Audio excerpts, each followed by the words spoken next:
kamateni busu. Utaweza enda kubusu mwenye hawiwe.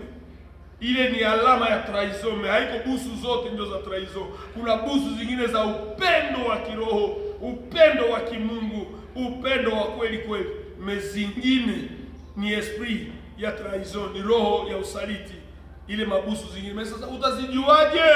Kwa maombi na kwa nguvu za Roho Mtakatifu utapambanua. Mara akamwendea Yesu akasema, salamu Rabi, akamubusu. Basi Yesu akamwambia, rafiki, fanya ulivyolichia. Wakaenda wakanyosha mikono yao wakamkamata Yesu. Historia inaishia pale. Sikia kisi mstari wa 27 inasema, mstari wa 3 na wa 5. Kisha Yuda yule mwenye kumsaliti alipoona ya kuwa amekwisha kuhukumiwa, alijuta, akawarudishia wakuu wa makuhani na wazee vile vipande 30 vya fedha, akasema, nilikosa nilipoisaliti damu isiyo na hatia. Wakasema, basi haya yatupasani sisi, yaangalie haya wewe mwenyewe. Asema maana kwa Kiswahili hapa kwetu, bila kuangalia, kulisha tupatia misio bila kuangalia. Ngie ndugu yangu mpendwa, mstari wa 5,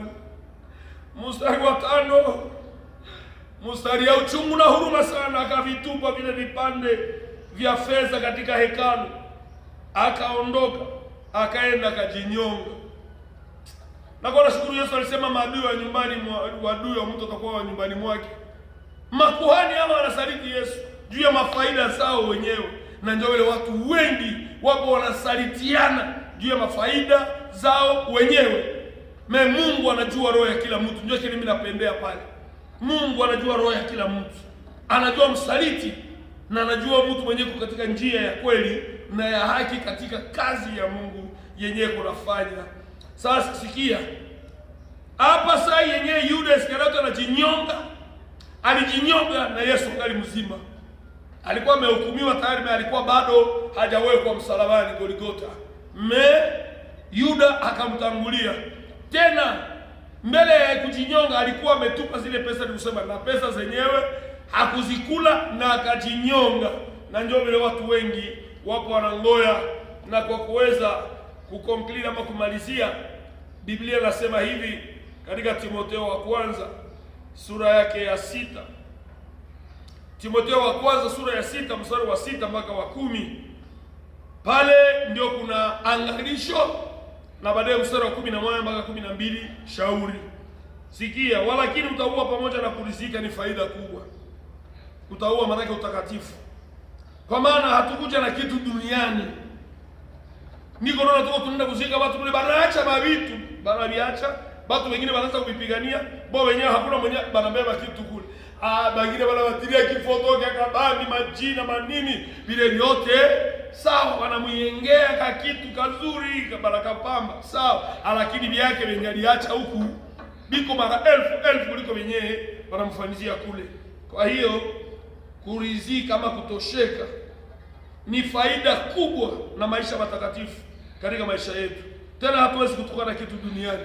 Tulikuja utupu na tutarudi vile vile tulikuja. Ikiwa tukiwa na chakula na nguo, tutarizika ama tutatosheka na vitu hivyo.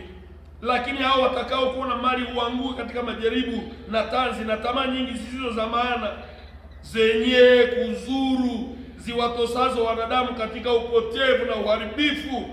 Maana shina la mabaya ya kila namna ni kupenda fedha,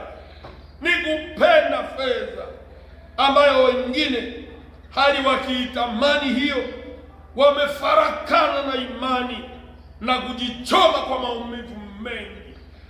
Ndugu yangu, angalisho, sikia shauri mstari wa 11 mpaka 12. Bali wewe mtu wa Mungu, uyakimbie mambo hayo, ukafuate haki, utaua imani, upendo na saburi na upole.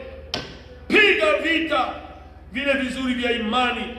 Shika uzima ule wa milele ulioitiwa, au kuitiwa kupigania pesa mkanisa. Shika uzima ule wa milele ulioitiwa, ukaungama maungamo mazuri mbele ya mashahidi wengi. Amen, haleluya, haleluya.